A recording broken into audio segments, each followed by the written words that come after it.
Holidays-நாலே நம்ம K Travels தான். தமிழகத்தின் முன்னணி டிராவல்ஸ் நிறுவனம். Plan your happy trips with K Travels. தாவேக்கா இப்போ அதிமுகவுக்கு கதவு மூட்டாங்க. அதிமுக பாஜகவுக்கு கதவு மூடி வச்சிருக்காங்க. இந்த கதவுலாம் எப்படி திறக்கும், எந்த கதவு திறக்கும், எந்த கதவு மூடுன்னா எலெக்ஷன் முன்னாடி தான் தெரியும்.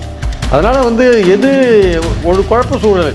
திமுக கூட்டணி கரெக்டாக லைனப் ஆகிருக்கு, கரெக்டாக இருக்குது. அதுலேருந்து விடுதலை சிறுத்தைகளை தூண்டில் போட்டு பார்த்தாங்க, அதுலேருந்து அவர் தப்பிச்சு நழுவி கரெக்டாக செட் ஆகிட்டார்.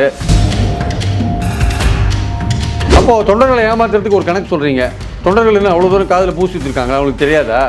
உங்களோட பலம் குறைஞ்சிருக்கு. நீங்கள் சராசரியாக ஆவரேஜாக வாங்கின ஓட்டு பல தொகுதிகளில் அப்போது 19 வாங்கின ஓட்டுக்கும் இப்போ வாங்கின ஓட்டுக்கும் வித்தியாசம் இருக்குது. நீங்கள் 19 83 லட்சம் ஓட்டு வாங்கினீங்க, இப்போ 89 லட்சம் வாங்கியிருக்கீங்க, 6 லட்சம் அதிகமாக வாங்கியிருக்கீங்க. ஆனால் ஒரு கான்ஸ்டியூன்சிக்கு வாங்கின சராசரி ஓட்டை பார்க்கும்போது போன வாட்டி வாங்கினதோடு இந்த வாட்டி கம்மியாக வாங்கியிருக்கீங்க. தொகுதிகள் அதிகமானதுனால ஒரு 6 லட்சம் ஓட்டு நீங்கள் அதிகமாக வாங்கியிருக்கீங்களே தவிர மற்றபடி வேறு என்ன ஒரு சிறப்பு உங்களுக்கு கிடையாது. அப்படி தொகுதிகள் அதிகமாகாத அதே 22 போட்டி போட்டுன்னு வச்சுக்கோங்க, உங்கள் வாக்கு சதவீதம் குறைஞ்சிருக்கும். இப்போது உத்தரப்பிரதேச ஜட்ஜி ஒருத்தர் பெரும்பான்மையோர் தான் இந்தியாவில் இருக்காங்க, அவங்க சொல்கிறபடி தான் ஆட்சி நடக்கணும் அப்படின்ற மாதிரி ஏதோ பேசிட்டாரு. அதுக்கு நீங்கள் எல்லாமே கண்டிச்சாங்க. உரிமை பிரச்சனை, அந்த இம்பீச்மெண்ட், அவர் நீக்கக்கூடிய தீர்மானத்தை பார்லிமெண்ட்டில் கொடுத்துருக்காங்க.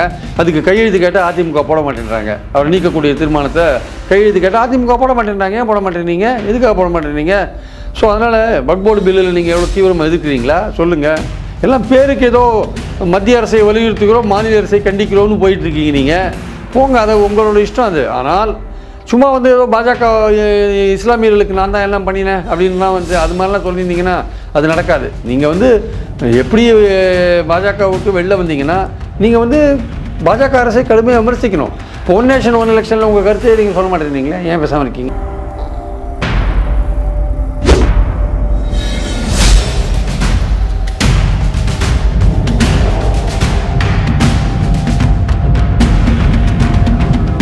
Again, Tamil has the highest viewership in India, USA, UK, Dubai, UAE, Saudi, Malaysia, Singapore, Norway, Sweden, Switzerland and Denmark. Join us and take your business to the world. வணக்கம் ஆகாயம் நண்பர்களே. பாஜக அதிமுக கூட்டணி சாத்தியமா? ஏன் அடுத்த தேர்தலில் 5 அணிகள் போட்டியிடும் என்று அண்ணாமலை கூறுகிறார். இதை பற்றி பேசுவதற்காக பத்திரிகையாளர் திரு பிரியன் இங்கு வந்திருக்கிறார். வணக்கம் திரு பிரியன். வணக்கம் சார். பாஜக அதிமுக கூட்டணி சாத்தியமா, சாத்தியம் இல்லையா? அதாவது இப்போ இருக்கிற சூழ்நிலையில் அதுக்கான வாய்ப்புகள் இல்லைன்னு எடப்பாடி பழனிசாமி சொன்னால் கூட எலெக்ஷன் சமயத்தில் அந்த மாதிரியான ஒரு கூட்டணி அமையறதுக்கான வாய்ப்புகளை நம்ம ரூல் அவுட் பண்ண முடியாது. ஏன்னா அதிமுகவுடைய இப்போது தற்போதைய நிலையில் அது தன்னை பலப்படுத்தி கொண்டு ஒரு பலமான கூட்டணி அமைக்க வேண்டிய நிலையில் தான் இது இருக்குது. அப்போது அது தாவேக்காவோட அமைக்குமா, தாவேக்கா பாமக தேமுதிக அப்படி அமைக்குமா, இல்லை பாஜக பாமக தேமுதிகன்னு அப்படி அமைக்குமான்றதான் பாயிண்டிங்க. தாவேக்காவும் பாஜகவும் ஒன்று சேரத்துக்கான வாய்ப்பு இல்லை. அதனால் அது எப்படிப்பட்ட கூட்டணி அமையுன்றது. அதனால தான் எடப்பாடி பழனிசாமி பாஜக பற்றின விஷயங்கள்லாம் ரொம்ப அடக்கி வாசிக்கிறார். இப்போ கூட அம்பேத்கர் விஷயத்தில் கூட ஜெயக்குமார் சொன்னதை ஓகே பண்ணார் தவிர அவரே எதுவும் பேச மாட்டேங்கிறார், யோசிக்கிறார். அமித்ஷா வச்சே பயமாக இருக்குது அவருக்கு. அதனால் ஜெயக்குமார் சொன்னது எங்கே கருத்துன்னு சொல்லிட்டு போயிட்டார். ஜெயக்குமாரும் ரொம்ப சீரியஸாக சொல்ல, அம்பேத்கரை யாராவது இப்படி பேசினாங்கன்னு ரொம்ப பின்னடைவை சந்திப்பாங்கன்னு சொல்லிட்டு அவர் போயிட்டார். இப்போ ராஜினாமா பண்ணணும் அது மாதிரிலாம் சீரியஸாக குரல் கொடுக்குறாங்கல்ல, அந்த மாதிரிலாம் எதுவும் அவங்க ஜெயக்குமார்னு சொல்லலை. ஸோ அவங்க சேஃபாக போகிறாங்க. அது அவங்களுடைய அரசியலுக்கு அது கரெக்ட் தான். ஏன்னா 26 எப்படிப்பட்ட அணி அமையும் தெரியாது. தாவேக்கா இப்போது அதிமுகவுக்கு கதவு மூட்டாங்க. அதிமுக பாஜகவுக்கு கதவு மூடி வச்சுருக்காங்க. இந்த கதவுலாம் எப்படி திறக்கும், எந்த கதவு திறக்கும், எந்த கதவு மூடுன்னா எலெக்ஷன் முன்னாடி தான் தெரியும். அதனால் எது ஒரு குழப்ப சூழல். திமுக கூட்டணி கரெக்டாக லைனப் ஆகிருக்கு, கரெக்டாக இருக்குது. அதுலேருந்து விடுதலை சிறுத்தைகளை தூண்டில் போட்டு பார்த்தாங்க, அதுலேருந்து அவர் தப்பிச்சு நழுவி கரெக்டாக செட் ஆகிட்டார். அதனால் இப்போ அந்த கூட்டணியில் இன்னும் ஓட்ட போட முடியாது அப்படின்னு தெரிஞ்சு போச்சு. இப்போ நம்ம என்ன கூட்டணி அமைக்க முடியும்? அது இன்றைக்கி இருக்கிற நிலைமை, நாளைக்கு என்னன்னு சொல்ல முடியாது. நம்ம என்ன கூட்டணி அமைக்க முடியும்னு இப்போ அதிமுகவுக்கு ஒரு இது இருக்குது. அவரும் பொதுக்குழுவில் தொண்டர்கள்ட்ட என்னவோலாம் அந்த கம்பி கட்டுற கதையெல்லாம் சொல்லிட்டு இருக்காரு. நாங்கள் அந்த ஓட்டு வாங்கினோம், 1% அதிகமாக வாங்கிட்டோம், 1% கம்மியாக வாங்கிட்டோம், நாங்கள் எத்தனை தொகுதியில் போட்டி போட்டோம், முந்தி எத்தனை தொகுதியில் போட்டி போட்டோம், அதெல்லாம் சொல்லாமல் தொண்டர்களுக்கு நம்பி பாஜக ஓட்டு குறைஞ்சிருக்கிறத பற்றி பெருசாக பேசுகிறார். இவருடைய ஓட்டு 1% அதிகன்றது உண்மையாக பொய்யான்றது யோசனைக்குரியது, ஒரு ஆராய்ச்சிக்குரிய ஒரு விஷயம். அதை சொல்லி பெருசாக நம்ம வளர்ந்துட்டோன்ற மாதிரி சொல்லிட்டு போகிறார் ஆக்சுவலாக. அதனால் இவர் நீக்கப்பட்டவர்கள் விலகி போனவர்களை சேர்க்கறதுக்கு இவங்க ரெடியாக இல்லை. அதே மாதிரி பார்த்தீங்கன்னா என்ன கூட்டணி அமையுன்றதும் இவங்களுக்கு தெரியல சரியா. அண்ணாமலை ஒரு பேட்டியில் சொல்லும் பொழுது கூட்டணி வருமா என்பது அப்பொழுதுதான் தெரியும்னு சொன்ன அடுத்த நாளே அடுத்த தேர்தலில் 5 அணிகள் போட்டியிடும், திமுக, அதிமுக, பாஜக, நாம் தமிழர், தமிழக வெற்றி கழகம் அப்படின்னு சொல்றதன் மூலம் அதிமுகவோட கூட்டணி இல்லை அப்படிங்கிறத தானே இண்டிகேட் பண்ணியிருக்கிறாரு. அதாங்க திமுக, அதிமுக, தாவேகா, நாம் தமிழர், பாஜக அணி. அப்போ வந்து அதிமுக தனி அணி அமைக்கும்னு பாஜகவே ஒத்துக்குதா? அப்படித்தானே சொல்றாரு. இல்லை அது வந்து அதெல்லாம் வந்து சொல்ல முடியாது. எலெக்ஷன் நேரத்தில் அதெல்லாம் சரி வரும். இப்போ கொஞ்ச நாளைக்கு முன்னாடி பழனிசாமியை வந்து கேட்டபோது பாஜகவோட கூட்டணி உண்டான்னு அதெல்லாம் எலெக்ஷன் சமயத்தில் முடிவு பண்ணுவோன்னு சொன்னார். அடுத்த நாள் காத்தால ஜெயக்குமார் தெளிவுபடுத்தின பிறகு அவர் வந்து அப்புறம் ஆமாம் அப்படின்னு சொன்னார். எதுக்கு சொல்ல வரேன்னா எலெக்ஷன் சமயத்தில் என்ன மாதிரி கூட்டணி அமையும், இந்த நேரத்தில் சொல்கிற வார்த்தைகள்லாம் அவ்வளோ தூரம் நம்ம உறுதியாக எடுத்துக்க முடியுமா? யார் சேர்ந்தா ஓட்டு வந்து நமக்கு ட்ரான்ஸ்ஃபர் ஆகும், நம்ம வின் பண்ண முடியும் அப்படின்றதான் பாயிண்ட்டு. நீங்கள் பொதுக்குழுவில் பேசும்போது பாஜகவோட ஓட்டு சதவீதம் குறைஞ்சிருக்கு, அவங்க வந்து 8 தொகுதியில் போட்டி போட்டு 5 ஏதோ % வாங்கினாங்க. அப்புறம் 24 வரும்போது அவங்க 20 தொகுதியில் போட்டி போட்டு 13% வாங்கியிருக்கணும், ஆனால் 11% தான் வாங்கினாங்க. எவ்வளோ வாங்கியிருக்கணுன்ற பாயிண்ட் இருக்குல்ல, அது வந்து அந்த டேட்டா வந்து வாங்கியிருக்கணும்னு நீங்கள் உறுதியாக எதுவுமே சொல்ல முடியாது. வாங்கினதை வச்சு பேசலாமே தவிர வாங்கியிருக்கலாம், தொகுதி அதிகமாச்சு வாங்கியிருக்கலாம். அப்படி பார்த்தா உங்களுக்கு நீங்கள் 19 எலெக்ஷன்ஸில் நீங்கள் வந்து 22 தொகுதிகளில் போட்டி போட்டு நீங்கள் 19% வாங்கினீங்க. 24 தேர்தலில் நீங்கள் 34 தொகுதிகள் 12 தொகுதி அதிகமாக போட்டிங்க, ஆனால் நீங்கள் வாங்கின வாக்கு சதவீதம் 20 தான் வாங்கியிருக்கீங்க. அப்போது 12 தொகுதியில் அதிகமாக போட்டி போட்டு உங்களால் 1% தான் வாங்க முடிஞ்சுதா? அந்த 20%லையும் தேமுதிக ஓட்டு 2% கலந்துருக்கு. அப்போ 20 - 2 18 தான் வாங்கியிருக்கீங்க நீங்கள் ஆக்சுவலாக. உண்மையிலே அப்போ நீங்கள் 34 தொகுதியில் போட்டி போட்டால் நீங்கள் பாஜகவுக்கு அப்ளை பண்ணுற அதே கணக்கை உங்களுக்கு அப்ளை பண்ணால் நீங்கள் 26-27% வாங்கியிருக்கணும். அப்போ ஏன் நீங்கள் வந்து 12% நிற்கிறீங்க? அப்போது தொண்டர்களை ஏமாத்துறதுக்கு ஒரு கணக்கு சொல்கிறீங்க. தொண்டர்கள் என்ன அவ்வளோ தூரம் காதில் பூசி வச்சுருக்காங்க, அவங்களுக்கு தெரியாதா? உங்களோட பலம் குறைஞ்சிருக்கு. நீங்கள் சராசரியாக ஆவரேஜாக வாங்கின ஓட்டு பல தொகுதிகளில் அப்போது 19 வாங்கின ஓட்டுக்கும் இப்போ வாங்கின ஓட்டுக்கும் வித்தியாசம் இருக்குது. நீங்கள் 19 வந்து 83 லட்சம் ஓட்டு வாங்கினீங்க, இப்போ 89 லட்சம் வாங்கியிருக்கீங்க, 6 லட்சம் அதிகமாக வாங்கியிருக்கீங்க. ஆனால் ஒரு கான்ஸ்டியூன்சிக்கு வாங்கின சராசரி ஓட்டை பார்க்கும்போது போன வாட்டி வாங்கினதோடு இந்த வாட்டி கம்மியாக வாங்கியிருக்கீங்க. தொகுதிகள் அதிகமானதுனால ஒரு 6 லட்சம் ஓட்டு நீங்கள் அதிகமாக வாங்கியிருக்கீங்களே தவிர மற்றபடி வேறு என்ன ஒரு சிறப்பு உங்களுக்கு கிடையாது. அப்படி தொகுதிகள் அதிகமாகாத அதே 22 போட்டி போட்டு வச்சுக்கோங்க, உங்கள் வாக்கு சதவீதம் குறைஞ்சிருக்கும். ஸோ இதெல்லாம் வந்து தொண்டர்களை ஏமாற்றத்துக்காக நீங்கள் பொதுக்குழுவில் பேசுகிற பேச்சு. உண்மையிலேயே நீங்கள் பலமாக இல்லை, நீங்கள் பலமாக இல்லைன்றதை ஒத்துக்கணும். நான் பலப்படுத்தணும், கட்சியை பலமான கூட்டணி அமைக்கணும், அதுக்கான வேலை செய்யுங்க, அதுதான் உண்மை. எவன் ஒருத்தன் வந்து தன்னோட பலவீனங்களை உணராது இருக்கானோ அவன் வந்து முன்னேற முடியாது, அடுத்த கட்டத்துக்கு போக முடியாது. நீங்கள் உங்கள் பலவீனங்களை உணராது மட்டும் இல்லை, அதை மறைக்கிறதுக்கு பொய்யான விஷயங்களையும் சொல்கிறீங்க. இது வந்து உங்கள் தொண்டர்களை வேணால் திசை திருப்பலாம். ஆனால் பார்க்குற நம்மளை மாதிரி ஆட்கள் பார்க்கும்போது ஏன் இப்படி தேவையில்லாமல் ஒரு இந்த கதையெல்லாம் சொல்லிட்டு இருக்காரு அப்படின்னு தான் தோணும் நமக்கு. பலத்திற்கு பிஜேபி உதவுமா என்ன? இல்லை, நான் என்ன சொல்கிறேன், அப்போ அவர் பேசும்போது பொதுக்குழுவில் கன்வீனியண்டாக என்ன பண்ணுறாரு, பாராளுமன்ற தேர்தலும் சட்டமன்ற தேர்தலும் வேறு சொல்கிறாரு. அதில் மக்கள் வேட்டு போய் ஒத்துக்க. அப்போது நீங்கள் என்ன சொல்லியிருக்கணும், 21 நீங்கள் பாஜகவோட கூட்டணியில் இருந்தீங்க. கூட்டணியில் இருந்தபோது 10 வருஷம் ஆன்டி இன்கம்பன்சியை மீறி 75 இடங்கள் வாங்கினீங்களா இல்லையா? அப்போ பாஜக கூட்டணி உங்களுக்கு உதவி பண்ணிதா இல்லையா? 75 இடங்கள் வாங்கினது பெரிய விஷயம் இல்லை. நீங்கள் என்ன சொல்கிறீங்க, ஜெயலலிதாவோட இருந்தபோது அவங்க வாங்கின ஓட்டை இதை விட எதிர்கட்சியாக இருந்தபோது வாங்கினதோட நாங்கள் அதிகமாக வாங்கியிருக்கோம்னு சொன்னீங்களா இல்லையா? அப்போது தினகரனி நீங்கள் சேர்த்துருந்தீங்கன்னா 90 இடங்கள் போயிருக்கலாம் இல்லையா நீங்கள்? ஆனால் நீங்கள் தினகரனை சேர்த்துக்கல. ஆனால் பாஜகவோட 21 எலெக்ஷன்ஸில் நீங்கள் வந்து 75 இடங்கள் வாங்கினது, அதை கன்வீனியண்ட்டாக நீங்கள் இப்போ உங்கள் பாஜகலேருந்து விலகி வந்ததுனால கன்வீனியண்ட்டாக அதை மறைச்சிட்டு நீங்கள் வெறும் பார்லிமெண்ட் தேர்தலில் பாஜக குறைஞ்சிடுதுன்னு சொல்லிவிட்டு உங்களது ஏறுதுன்னு சொல்லிவிட்டு ஏதோ ஒரு இந்த புள்ளி விவரங்களில் வந்து அதில் வந்து ஒரு தவறான ஒரு திரிபுகளை வந்து திசை திருப்புகளை நீங்கள் கொண்டு வந்து வச்சுட்டு நீங்கள் தப்பிச்சுட்டு போகிறீங்க. ஆக்சுவலாக நீங்கள் அசம்பிளி எலெக்ஷனில் பாஜகவோட சேர்ந்து 75 இடங்கள் வாங்கினது உண்மையாக இருந்தால் அரித்மேட்டிக்கலாக உங்களுக்கு பாஜக ஒத்து வருதுன்னு அர்த்தம். அரித்மேட்டிக்கலாக பாஜக கூட்டணி உங்களுக்கு ஒத்து வருது. இப்போ தாவேகா கூட்டணிக்கு எவ்வளோ ஓட்டு இருக்குன்னு தெரியாது சார். தாவேகாவுக்கு எவ்வளோ ஓட்டு இருக்குன்னு தெரியாது, விஜய்க்கு எவ்வளோ ஓட்டு இருக்குன்னு தெரியாது. அவர் வந்து நாளைக்கு வந்து உங்கள்கிட்ட கூட்டணி வச்சுக்கோங்க, எனக்கு 60 சீட்டு டெப்டி சீஃப் மினிஸ்டர் கொடுன்னா கொடுப்பீங்களா நீங்கள்? அவரோட பலமே தெரியாது. அவருடைய பலமே தெரியாத ஒரு முதல் எடுத்தோன்னு இப்படி கேட்பார். கேட்டார் வச்சுக்கோங்க, நீங்கள் கொடுக்கல, கூட்டணி உடஞ்சி போச்சு, அப்போ உங்களுக்கு அடுத்த வழி பாஜக கதவை தட்ட வேண்டியது தானே. பாஜக ரெடியாக காத்துட்டு இருக்கு உங்களோட கூட்டணி வைக்கிறதுக்கு. காத்துட்டு இருக்காங்க, அவங்க காத்துட்டு இருக்காங்க. பாஜக அண்ணாமலை வெளியில் பேசுவார் சார், மேலிடத்தோட கருத்து வேற மாதிரி இருக்கு. அண்ணாமலை வந்து பாராளுமன்ற தேர்தலையே மேலிடத்தை திசை திருப்பிட்டாரு. அதனால தான் வந்து அவங்க 2 பேரும் சேர்ந்துருந்தாங்கன்னா ஒரு 7-8 இடங்களை வின் பண்ணியிருப்பாங்க.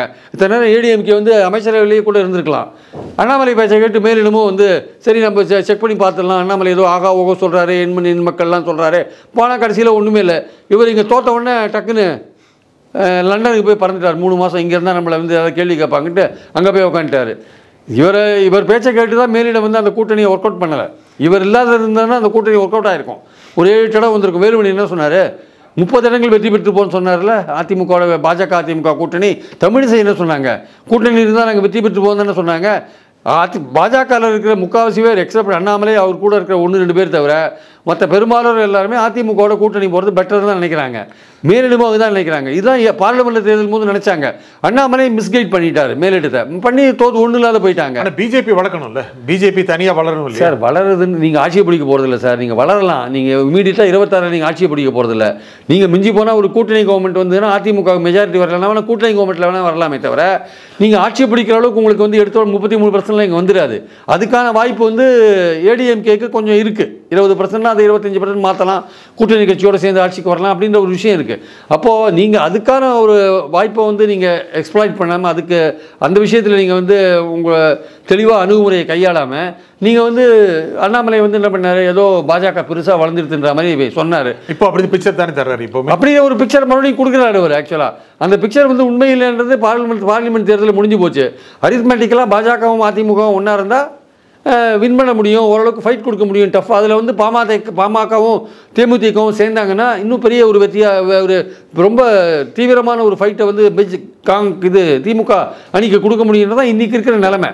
ஆனால் ஏதோ ஒரு காரணத்தினால இவர் என்ன சொல்கிறாரு, எடப்பாடி அண்ணாமலை இங்கே இருக்கிறதுனால அண்ணாமலை இல்லாத இருக்கிற பட்சத்தில் வேணால் கூட்டணி போன்ற மாதிரியான ஒரு விஷயத்தை வந்து எடப்பாடி கையில் எடுத்திருக்காரு. அது பாஜக மேலிடம் என்ன பண்ணுறதுன்னு தெரியாது. அண்ணாமலை அவங்க எப்படி எடுத்துன்னு போகிறாங்க பிப்ரவரி மாதம் தெரிஞ்சிடும்.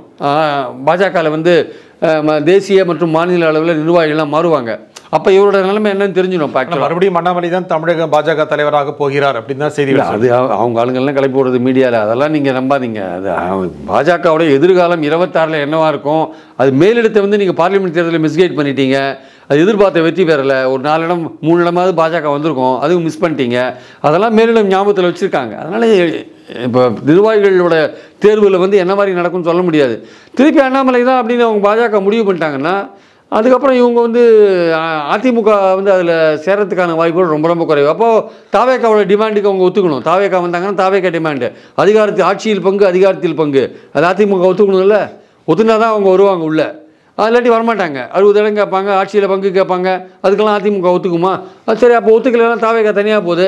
அப்போ அதிமுக யாரோட போகும்? அப்போ பாமக மறுபடியும் வந்து பாஜகவோட போகும். அப்போ அதிமுக வந்து தேமுதிகவோட நிற்கும். அப்போ பழைய கூட்டணி எப்படி பார்லிமெண்ட்டில் எப்படி இருந்தோ அதே மாதிரியான ஒரு விஷயம் எக்ஸ்ட்ராவாக தாவேக்கா வந்துடும்.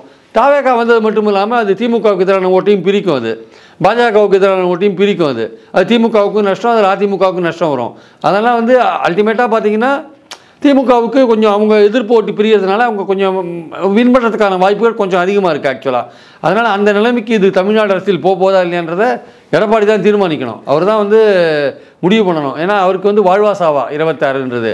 அவர் அதிமுக தோற்றுது வச்சுக்கோங்க, அதுக்கு அடுத்தது வந்து அவர் கட்சி வந்து ரொம்ப பின்னடைவை சந்திக்கும். அவர் தலைமையே கேள்விக்குறியாகும். 26 விட்ட 31 இருக்குது. எதுக்காக அவர் கண்டினியூ பண்ணணுமே தலைமையில்? எத்தனை தோல்வியை தான் தொண்டர்கள் தாங்குவாங்க சார்? அதிமுகவுடைய பலம் வந்து தொண்டர்கள். ஆனால் பலமீனம் என்ன தெரியுமா? அந்த தொண்டர்கள் வந்து நம்பிக்கை இல்லாமல் இருக்காங்க. இந்த தலைமை மேலே நம்பிக்கை இல்லாமல், கட்சியோட எதிர்காலத்து மேலே நம்பிக்கை இல்லாமல் இருக்காங்க. அவங்களுக்கு நம்பிக்கை கொடுக்கணும்னா அதுக்கு தேவை ஒரு வெற்றி. அந்த வெற்றிக்கு தேவை நீங்கள் செய்ய வேண்டியது காம்ப்ரமைஸ், பலவிதமான காம்ப்ரமைஸ். அதெல்லாம் பண்ணி தான் ஒரு வெற்றியை நீங்கள் அடையணும். அது வந்து சில சமயங்களில் சில காம்ப்ரமைஸ் பண்ண வேண்டிய அவசியம் அரசியலில் இருக்குது. அதை விட்டுட்டு நான் தான் தலைவன், யாரும் வந்தாங்கன்னா என் தலைமை பதவி போய்ட்டு நீங்கள் இருந்தீங்கன்னா தோத்தீங்கன்னா அவங்க சுத்தமாக உங்களை வந்து ஒதுக்கிடுவாங்க. பிஜேபியை ஒதுக்கி வைத்ததுக்கு காரணம் பிஜேபியோட கூட்டணி இல்லை என்று சொல்வதற்கு காரணம் சிறுபான்மை வாக்கள் நிச்சயம் கிடைக்குங்கிற நம்பிக்கையில் தானே. வெளியில் வந்தீங்களே, கிடைச்சதா உங்களுக்கு? கிடைக்கலையே. அப்போ அந்த அளவுக்கு நம்பிக்கை இல்லை. இப்போ அதே மாதிரி உறுதியான ஒரு நிலை எப்படி சார் உங்களை நம்புவாங்க? நீங்கள் சிறுபான்மைக்கு என்ன பண்ணீங்க சொல்லுங்கள். பொதுக்குழுவில் கூட ஒரு தீர்மானம் போட்டாங்க. என்னென்னா இஸ்லாமிய சிறைவாசிகள் எல்லாம் விடுதலை பண்ணணும் திமுக கவர்மெண்ட் அப்படின்னாங்க. நான் கேட்குறேன், நீங்கள் ஆட்சியில் இருந்தீங்கல்ல, 4.5 வருஷ காலம் இருந்தீங்கல்ல, ஒரு சிறைவாசியை ரிலீஸ் பண்ணிங்களா? நானும் வந்து பல சேனல் விவாதத்தெல்லாம் கேட்குறேன், அதிமுகலேருந்து பதிலே கிடையாது. ஒரு சிறைவாசியை நீங்கள் விடுதலை பண்ணீங்களா? திமுக ஆட்சியில் 30 பேர் விடுதலை பண்ணியிருக்காங்க, நீங்கள் ஒருத்தரையாவது விடுதலை பண்ணீங்களா? இல்லை கவர்னர் வந்து 24 பேரை விடுதலை பண்ண மாட்டேன்னு கட்டை போட்டு அவர் இதை அடிச்சு விட்டார், பேரெல்லாம் அடிச்சு விட்டார். அவர் பண்ண வேலை அது. மற்றபடி அவங்க ட்ரை பண்ணி 30 பேர் ரிலீஸ் பண்ணாங்க, நீங்கள் ஒருத்தரை கூட ரிலீஸ் பண்ணலை. இப்போது உத்தரப்பிரதேச ஜட்ஜி ஒருத்தர் பெரும்பான்மையோர் தான் இந்தியாவில் இருக்காங்க, அவங்க சொல்கிறபடி தான் ஆட்சி நடக்கணும் அப்படின்ற மாதிரி ஏதோ பேசிட்டாரு. அதுக்கு நீங்கள் எல்லாமே கண்டிச்சாங்க. உரிமை பிரச்சனை அந்த இம்பீச்மெண்ட் அவரை நீக்கக்கூடிய தீர்மானத்தை வந்து பார்லிமெண்ட்டில் கொடுத்துருக்காங்க. அதுக்கு கையெழுத்து கேட்டால் அதிமுக போட மாட்டேன்றாங்க. அவரை நீக்கக்கூடிய தீர்மானத்தை கையெழுத்து கேட்டால் அதிமுக போட மாட்டேன்றாங்க. ஏன் போட மாட்டேறீங்க? எதுக்காக போட மாட்டேறீங்க? ஸோ அதனால் வக்ஃப் போர்டு பில்லில் நீங்கள் எவ்வளோ தீவிரமாக எதிர்க்கிறீங்களா சொல்லுங்கள். எல்லாம் பேருக்கு ஏதோ மத்திய அரசை வலியுறுத்துகிறோம், மாநில அரசை கண்டிக்கிறோம்னு போயிட்டுருக்கீங்க. நீங்கள் போங்க, அதை உங்களோட இஷ்டம் அது. ஆனால் சும்மா வந்து ஏதோ பாஜக இஸ்லாமியர்களுக்கு நான் தான் எல்லாம் பண்ணினேன் அப்படின்லாம் வந்து அது மாதிரிலாம் சொல்லியிருந்தீங்கன்னா அது நடக்காது. நீங்கள் வந்து எப்படி பாஜக விட்டு வெளில வந்தீங்கன்னா நீங்கள் வந்து பாஜக அரசை கடுமையாக விமர்சிக்கணும். இப்போ ஒன் நேஷன் ஒன் எலெக்ஷனில் உங்கள் கருத்தை நீங்கள் சொல்ல மாட்டேறீங்களே, ஏன் பேசாமல் இருக்கீங்க? முக்கியமாக திரு அண்ணாமலை சொன்னது 5 அணிகள் போட்டியிடும் அப்படின்னு சொன்னதன் மூலமே பிஜேபியுடைய டிமாண்ட் அதிகப்படுத்துறதுக்கா? இல்லை அவர் பிஜேபி டிமாண்டை இதன் மூலமாக அதிகப்படுத்த முடியாது. பிஜேபி வந்து ஒரு மெயின் ஃபோர்ஸ் கிடையாது சார். இங்கே மாநில எலெக்ஷனில் வந்து அதிமுக தான் ஃபோர்ஸு. அதிமுக அமைக்கிற கூட்டணி தான் எப்படி இருக்குன்றது தான் இப்போ கேள்வி. ஆக்சுவலாக பாஜக என்ன முயன்றாலும் கூட்டணி அமைச்சாலும் அது வந்து பாமக தான் அது கூட வருவாங்களே தவிர மாநில கட்சியான அதிமுகவுக்குள்ள அந்த அட்வான்டேஜ் இருக்குல்ல, அது பாஜகவுக்கு இங்கே மாநில எலெக்ஷன்ஸில் இருக்காது. அவங்க வந்து 234 தொகுதியில் 2016 போட்டி போட்டாங்க. எத்தனை % வாங்கினாங்க? 3% வாங்கினாங்க. அதில் பல தொகுதியில் 200 தொகுதிகளில் டெபாசிட்டே இழந்தாங்க. ஆக்சுவலாக 2016 அதுக்கப்புறம் நாங்கள் வளர்ந்துட்டோமே மம்மின்னு அவர் சொல்லுவார். வளர்ந்துருக்கலாம், இல்லைன்னு சொல்ல வரல. பட் ஆனால் அதுக்குன்னு சொல்லிட்டு ஏதோ பெரும்பான்மை இடங்கள் பெற அளவுக்கோ இல்லை வந்து ஒரு 40 இடங்கள் பெற அளவுக்குலாம் அவங்க வளரலை. சில ஒவ்வொரு தொகுதியிலையும் கொஞ்சம் ஓட்டுகள் அதிகமாக இருக்கலாம், ஒரு 500-1000 ஓட்டுகள் அதிகமாக இருக்கலாம். ஆனால் மாநில எலெக்ஷன் வரும்போது அதிமுக என்ன ஸ்ட்ராட்டஜி எடுக்கிறாங்க அதுதான் இங்கே முக்கியமே தவிர பாஜக எடுக்கிற ஸ்ட்ராட்டஜி இங்கே முக்கியம் இல்லை. அதிமுக பாஜகவோட சேரணும்னு பாஜக விரும்புகிறாங்க. ஆனால் அதிமுக சேர்ந்தால் தான் பாஜகவும் அதிமுக சேர்ந்தால் தான் உண்டு. 2 பேரும் சேர்ந்தால் அரித்மேட்டிக் ஒர்க் அவுட் ஆகுது. அது ஏடிஎம்கே முடிவு பண்ண வேண்டிய ஒரு விஷயம். அது அதிமுகவும் தாவேகாவும் சேர முடியல வச்சுக்கோங்க. அடுத்த கட்டம் அதுதான். அது நடக்குமா இல்லையான்றது நமக்கு தெரியாது. 10 மாதம் இருக்கு. நீ சொன்ன மாதிரி டிமாண்ட் அதிகமாக இருக்கும். இல்லை அவங்க அதிகமாக டிமாண்ட் அதிகம். ஆமாம் சார், போன வாட்டி 20 தொகுதியில் நின்னாங்க, இந்த வாட்டி மேலே 10 தொகுதியில் கேட்பாங்க. இப்போ தாவேகானா 60 தொகுதியில் கேட்பாங்க, டிப்டி சீஃப் மினிஸ்டர் கேட்பாங்க. பாஜக அது மாதிரி கேட்க முடியாது. பட் இயல்பாகவே கூட்டணி ஆட்சி அமைஞ்சது வச்சுக்கோங்க. அதிமுக அதிக இடங்கள் நின்று கூட அது வின் பண்ண முடியல. அது 80 இடங்களில் தான் வின் பண்ணிச்சு. அதோட கூட்டணி கட்சிகள் பாஜக, தேமுதிக, பாமகலாம் சேர்த்தா தான் 125 வருது வச்சுக்கோங்க, 117 வருது வச்சுக்கோங்க. அப்போ கூட்டணி ஆட்சி இயல்பாகவே அமையறதுக்கான வாய்ப்பு இருக்குது. அதெல்லாம் சொல்கிறாங்கல்ல, அன்புமணியும் சொல்கிறார், அண்ணாமலையும் சொல்கிறார், அடுத்தது கூட்டணி ஆட்சி தான்ட்டு. என்னென்னா அவங்களுக்கு என்னென்னா அதிமுகவோட கூட்டணிக்கு போனால் கூட அதிமுக மெஜாரிட்டி வராது, நம்மளாம் கூட சேர்ந்தால் தான் வரும் அது அப்படின்ற எண்ணத்தில் அவங்க சொல்கிறாங்க.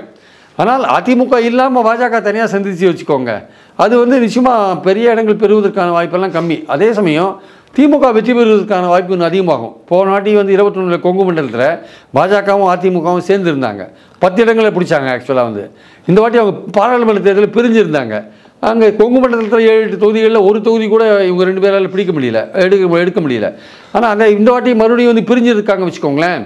அப்போ இன்னும் திமுகவுக்கு இன்னும் சௌரியம், கொங்கு மண்டலம் உட்பட எல்லா இடத்துலையும் அதிகமாக வின் பண்ணுறதுக்கான வாய்ப்புகள் இருக்குது. அவங்க ஓட்டு பிரியும். வேலுமணியாக ஜெயிப்பாரா சந்தேகம் போயிடும். வேலுமணியாக ஜெயிக்க மாட்டார், அதான் நிலைமை. ஸோ அதிமுகலேயே வந்து வேலுமணி போன்றவர்கள் பாஜக கூட்டணி தான் விரும்புகிறாங்க. தாவேகாவோட ஸ்ட்ரென்த் என்னன்னு தெரியாது. அவர் செல்வாக்குமே, விஜய் வந்து ஒரு பெரிய செல்வாக்குமிக்க நடிகர், பட் அவருக்கு ஓட் பேங்க் என்ன இருக்குன்னு தெரியாது. அதனால் வந்து இப்போ விஜயகாந்த் கூட ஆரம்பித்த போது 2006 பெரிய அளவுக்கு அவருக்கு ஆதரவுலாம் இருந்தது. வட மாவட்டங்கள்லாம் பார்த்தீங்கன்னா, தெற்கெல்லாம் பார்த்தீங்கன்னா அவரோட முதல் மாநாடே பிரம்மாண்டமாக போட்டார், பார்த்தோம்.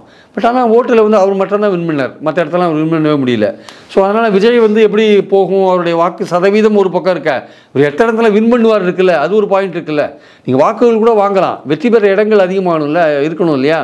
ஸோ அதெல்லாம் தெரியாத போது பாஜக அதிமுக கூட்டணி ஏற்கனவே வந்து ஒரு டெஸ்டட், அது இது விஜய் மாதிரி அன்டெஸ்டட் கிடையாது, அது ஒரு டெஸ்டட். 21 75 இடங்கள் நீங்கள் வாங்கியிருக்கீங்க. அதனால் நீங்கள் 2 பேர் ஒன்று சேர்ந்தால், பாமக நீங்கள்லாம் ஒன்று சேர்ந்தால் உங்களுக்கான வாய்ப்புகள் கொஞ்சம், அதுவும் திமுகவுக்கு எதிரான ஒரு மனநிலை ஆன்டி இன்குபன்சி இங்கே இருக்கும்போது அதை எக்ஸ்ப்ளாய்ட் பண்ணி நீங்கள் அதிகமாக வாங்கலாம். இப்போ ஆன்டி இன்குபன்சி வளர்ந்துட்டே இருக்குது திமுகவுக்கு. எலெக்ஷன் நெருங்க இன்னும் வளர்ந்துட்டே இருக்கும். பல விதமான பிரச்சனைகள் வரும், அது வளர்ந்துட்டே தான் இருக்கும். அப்போ அதை பயன்படுத்தணும்னா நீங்கள் வலிமையான கூட்டணியோடு இங்கே இருக்கணும். ஸோ தாவேகா வரலைன்னா உங்களுக்கு பாஜக தான் ஆல்டர்னேட்டு. அப்போ நீங்கள் ஏடிஎம்கே ஹஸ் டு திங்க். தாவேக்கா எவ்வளோ டிமாண்ட் வைப்பாங்கன்னு தெரியாது. பாஜக நீங்கள் ஏற்கனவே கூட்டணியில் இருந்திருக்கீங்க, ஓரளவு மேனேஜ் பண்ணலாம். அவங்களுடைய செல்வாக்கு உங்களுக்கு தெரியும், உங்களுடைய செல்வாக்கு அவங்களுக்கு தெரியும். ஆனால் நீங்கள் தான் முக்கியமான கட்சி. அதனால் இது எடப்பாடி பார்த்து முடிவு பண்ண வேண்டிய ஒரு விஷயம். ஆனால் எப்படி முடிவு பண்ணுவார் தெரியாது. ஆனால் தேசிய ஜனநாயக கூட்டணி நாம் தமிழரோடு கூட கூட்டணி அமைக்க முடியும், வாய்ப்பில் இருக்கிறது. சீமானை முதலமைச்சர் வேட்பாளராக நிறுத்த வேண்டும் அப்படிங்கிற எண்ணம் சீமான் ஆதரவாளர்களிட்டிருந்து பிஜேபிக்கு கசிய விடப்படுகிறது, நிர்பந்தம் செய்யப்படுகிறது, அதற்கான திட்டங்கள் வகுக்கப்படுகிறது. அந்த மாதிரி சீமானை முதலமைச்சர் வேட்பாளராக பாஜக ஏற்றுக்குமா? அதற்கான சூழ்நிலை அமையுமா? சீமான முதலமைச்சர் ஏற்றுண்டா அந்த கூட்டணியில் வெறும் பாஜக மட்டும்தான் இருக்கும். பாமக இருக்குமா? சீமான முதலமைச்சர் ஏற்றுக்கிறதுக்கு பாமக ஒத்துப்பாங்களா? சீமான முதலமைச்சர் ஏற்றுக்கிறதுக்கு ஏடிஎம்கே ஒத்துப்பாங்களா? ஒத்துக்க மாட்டாங்க. சீமான முதலமைச்சர் ஏற்றுக்கிறதுக்கு தாவேக்கா ஒத்துப்பாங்களா? ஒத்துக்க மாட்டாங்க. ஏன் ஒத்துக்கலாம்? அவங்க தான் முதன்மை சக்தின்னு சொல்கிறாங்க, அவங்க ஒத்துப்பாங்க. அதிமுக எடப்பாடி நான் முதல்வராக இருந்தவர், நாம் இன்னொருத்தர் முதல்வருக்கு பிரச்சாரம் பண்ணுவேன்னு கேட்பாரு. அந்த கூட்டணியில் திமுக கூட்டணியில் யாராவது வந்து இங்கே சேருவாங்களா? விடுதலை சிறுத்தைகள் முக்கியமாக வராது, பாஜக இருக்கிற இடத்துக்கு வரவே வராது. வேற காங்கிரஸ் பாஜக இருக்கிற இடத்துக்கு வரவே வராது. சிபிஐ பாஜக இருக்கிற இடத்துக்கு சீமான் முதல்வர் சொன்னால் கூட யாரும் வரமாட்டாங்க. அப்போது எதிர்க்க இருக்கிற ஆட்களே யாரும் வரமாட்டாங்க. திமுக கூட்டணியிலேருந்து வரவங்களும் யாரும் இங்கே வரமாட்டாங்க. அப்புறம் சீமானை மட்டும் பாஜக மட்டும் சீமானை ப்ரொஜெக்ட் பண்ணி என்ன ஓட்டு வாங்கிடுவாங்க? அவங்களோட 8%, இவரோட 8%, 15%. அப்புறம் இவர் வரதுக்கான வாய்ப்பே இல்லை, ஜெயிக்கிற கட்சி எதிராக பாருன்னு சொல்லிட்டு அதுக்கு தான் போடுவாங்களே தவிர சீமானை ப்ரொஜெக்ட் பண்ணி என்ன பிரயோஜனம்? அது வந்து சீமானை உயர்த்துறதுக்காக சில பேர் செய்கிற பிரச்சாரமாக இருக்குது. மற்றபடி வந்து சீமானுக்கு வந்து இப்போ 8% ஓட்டே அவரோட ஓட்டு இருக்குமான்னு டவுட்டாக இருக்குது. அவருடைய கட்சியிலேருந்து எல்லாம் பிரிஞ்சு போயிட்டுருக்காங்க. எல்லாருமே ஒவ்வொரு ஏரியாலையும் பிரிஞ்சு போயிட்டுருக்காங்க. பல காரணங்களால் பிரிஞ்சு போயிட்டுருக்காங்க வச்சுக்கோங்க. அது அவர் பார்ட்டி நடத்துகிற ஸ்டைல்னால பல பேருக்கு ஒரு பிரச்சனை இருக்குது, பிரிஞ்சு போயிட்டுருக்காங்க. பல மாநிலங்கள் பல மாவட்டங்களில் மாவட்ட செயலரில் போயிட்டுருக்காங்க. அப்படி கொஞ்சம் வலிமை எழுந்து போயிட்டுருக்கிற சீமானை வந்து அவரை போய் கேண்டிடேட்டாக ப்ரொஜெக்ட் பண்ணுவாங்களா? அவரை போய் அது எப்படி சார் ப்ரொஜெக்ட் பண்ணுவாங்க? ரெண்டாவது, சீமானுக்கு ஜாதி ரீதியான ஓட்டே கிடையாது. சில பேர் ஜாதி ரீதியாக அவரை பார்க்குறாங்க, இந்த ஜாதி அவருக்கு போடும், அந்த ஜாதி அவருக்கு போடும், அதெல்லாம் கிடையாது. சீமானுக்கு விடுறதுனா அரசியல் ரீதியான ஓட்டு தான். பொலிட்டிக்கலைஸ் ஆனவங்க தான் ஓட்டு போடுறாங்க. ஒரு ஒரு ஐடியாலஜிக்கலாக கமிட் ஆகிருக்காங்கல்ல, தமிழ் தேசியம் அந்த மாதிரி கமிட் ஆனவங்க தான் ஓட்டு போடுறாங்க. இல்லை திமுக பிடிக்காதவங்க, இல்லை பாஜக பிடிக்காதவங்க, அந்த கமிட்மெண்ட்டில் தான் வந்து சீமானுக்கு ஓட்டு விடுதே தவிர நாயக்கர், நாயுடு, போதலியார், செட்டியார் அந்த மாதிரிலாம் சீமானுக்கு அந்த மாதிரி ஓட்டே கிடையாது. இது வந்து ஐடியாலஜி, அரசியல் ரீதியான ஓட்டு தான் சீமான் பெறுகிற ஓட்டு. அது ஐடியாலஜியும் அதில் சேர்ந்துருக்கு ஆக்சுவலாக. அதனால் சீமானை ப்ரொஜெக்ட் பண்ணாலும் பாஜகவும் சீமானும் ஒன்று சேர்ந்தால் கூட அந்த கூட்டணியில் யாருமே சேர மாட்டாங்க. அந்த கூட்டணியில் சேரத்துக்கான வாய்ப்பே இல்லை. சீமான முதல்வராக அதிமுக ஒத்துக்காது, சீமான முதல்வராக தாவேகா ஒத்துக்காது. திமுக கூட்டணியிலேருந்து யாராவது வருவாங்க பார்த்தா அவங்களும் சீமானை ஒத்துக்க மாட்டாங்க, பாஜகவோட சேர மாட்டாங்க. ஆனால் சீமான் தனியாக போகுது அப்படிங்கிறது, சீமான் தனியாக போகிறது அவருக்கு நல்லது. அவர் 8% மறுபடியும் வாங்கணும், அதுதான் இப்போ கவலையாக இருக்குது ஆக்சுவலாக. வாங்க முடியல. அது டபுள். அவருக்கு இப்போ நிறைய பேர் விலைக்கு போயிட்டு இருக்காங்கல்ல, விஜய் கட்சிக்கு போயிட்டு இருக்காங்கல்ல, விலைக்கு போகிறாங்கல்ல. நிர்வாகிகள் போகிறதுல சீமான் பலவீனமாக மாட்டார்ல? சொல்ல முடியாது சார், அவங்க தானே கீழே ஒர்க் பண்ணுறாங்க. விலைக்கு போனால் பலவீனமாக மாட்டார்னா கீழே ஒர்க் பண்ணுறவங்களாம் நீங்கள் விலைக்கு போயிட்டாங்கன்னா யார் வேலை செய்வா? கடைசியில் வேலை செய்யணும் இல்லை. நீங்கள் 234 தொகுதியில் நீங்கள் போய் வேலை செய்ய முடியுமா? அதை ஓட்டாக கன்வெர்ட் பண்ணணும்ல நாம் தமிழர். கீழே கேடஸ் இருக்கணும்ல. கேடஸ் பிரிஞ்சு போனால் என்ன பண்ணுவீங்க? இந்த நிகழ்ச்சியில் உங்கள் கருத்துக்களை குறிப்பிக்காக திரு பிரியன் மிக்க நன்றி. தேங்க்யூ. மீண்டும் ஒரு நிகழ்ச்சியை சந்திப்போம். நன்றி, வணக்கம். ஹாலிடேஸ்னாலே நம்ம கே டிராவல்ஸ் தான். தமிழகத்தின் முன்னணி டிராவல்ஸ் நிறுவனம். Plan your happy trips with K Travels.